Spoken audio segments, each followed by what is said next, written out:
How to avoid the promotions folder when it comes to email marketing. This is one of the most common questions I get as an email and SMS marketing expert. My name's Gavin. I run an email and SMS marketing agency. And in today's video, I'm going to show you some of the strategies you can use to mitigate the chances of landing in the promotions folder. If you find this video useful, subscribe to the channel. I make 3 videos like this every single week. Check out my newsletter in the description as well. Bunch of free resources. If you have any questions, comment section. If you need help with your email marketing, there's a link to my Calendly in the description of this video. But without wasting any more of your time, let's get into it. Okay, so this folder right here, promotions folder, and I'm going to teach you how to kind of avoid or try your best to avoid landing in it. The reality is it's quite hard, and it's usually done on a case-by-case basis. For example, we're currently looking at Gmail, right? And the way that Gmail decides if you land in this folder is based on how other people with Gmail accounts react to your email marketing. If you think about your deliverability as a bank account, you can build up your bank balance by doing positive actions, therefore depositing good credit into your bank account, which essentially means the more good credit you have, the more likely you are to land in that primary folder and certainly not land in spam. Now, when you have a lot of balance in your bank account, you can spend that balance by reaching out to less engaged readers and therefore lowering your bank balance, but potentially re-engaging readers. The more of that balance you spend, the more likely you are to land in that promotions folder. And if you go into a negative balance, you're probably gonna end up in the spam folder. That's like an analogy that I like to use. Now, the first thing you wanna do to make sure you're not landing in the promotions folder, and once again, it's really hard. Some of the best senders that we have still land in the promotions folder. And keep in mind, not everyone has these folders set up. So it doesn't necessarily mean that all of your folders or your emails are landing in that promotions folder. But the first thing you're going to want to do is actually segment your audience.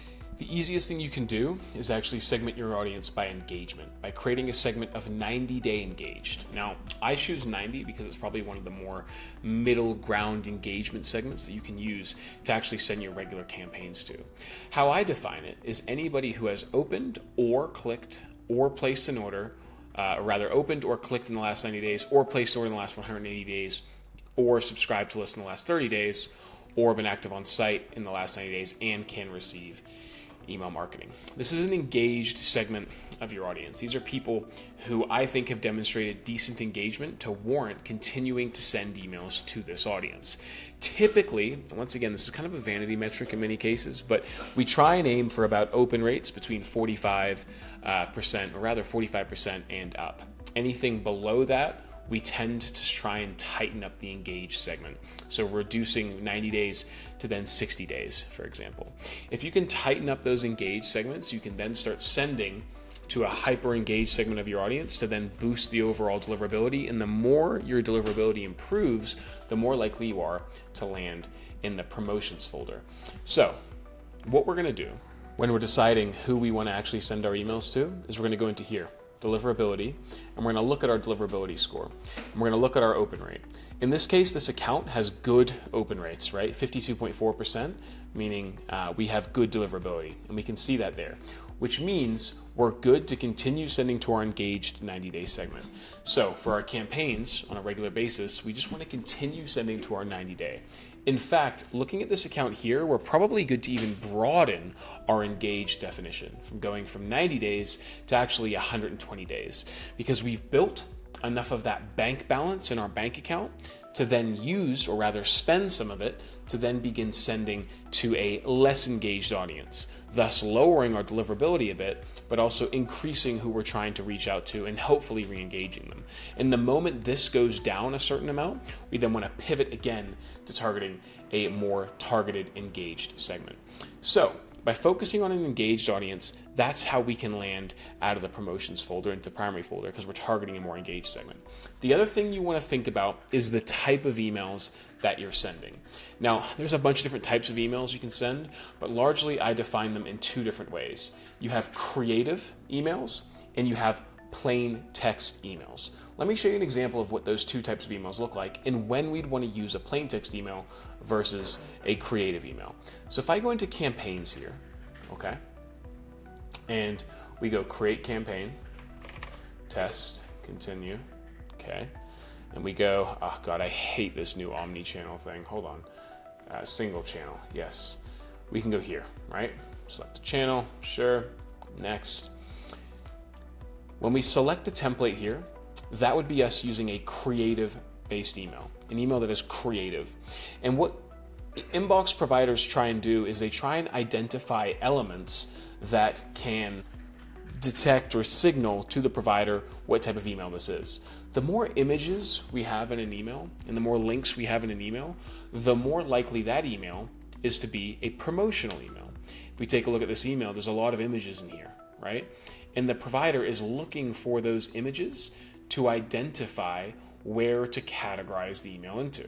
The more email, or rather images we have, the more likely Gmail is going to say, you know what, most emails that have a lot of images in it are usually promotional in nature, and it'll put it in here. Now, these are good. You want to have these types of emails. They are useful. But occasionally, if you have a message that you really need to land in the primary folder, you can create what we call a plain text email. And you can do this by clicking up here in the top right-hand corner of the editor and click Switch to Text Only Editor. This is when you write an email like you and I would write an email to one another, a plain text email. And you'll notice here, this looks like an email that I would write to another person. It's plain text, i.e., this email is just for you. We hope you like it. Now, when you have a plain text email, these are typically going to get better and higher deliverability in the inbox because they don't look like a promotional email. They look like a regular email that you would include within here and then a regular email that should land in the primary folder. And what you're essentially doing is tricking these inbox providers into thinking that your email is a real email and not a promotional one, and therefore landing in the primary folder. Now, you do not want to do this all the time, because if you do this all the time, eventually the system will pick up that it's promotional. And then when you do have another high priority email that you want to send, that you definitely need to go into a primary folder that is not just like a nice to have to land in the primary folder, Gmail will have picked up on your sending patterns and said, hey, even if it's plain text, we're going to put it in the promotions folder. So you want to be scarce with where and how often you send those emails, okay?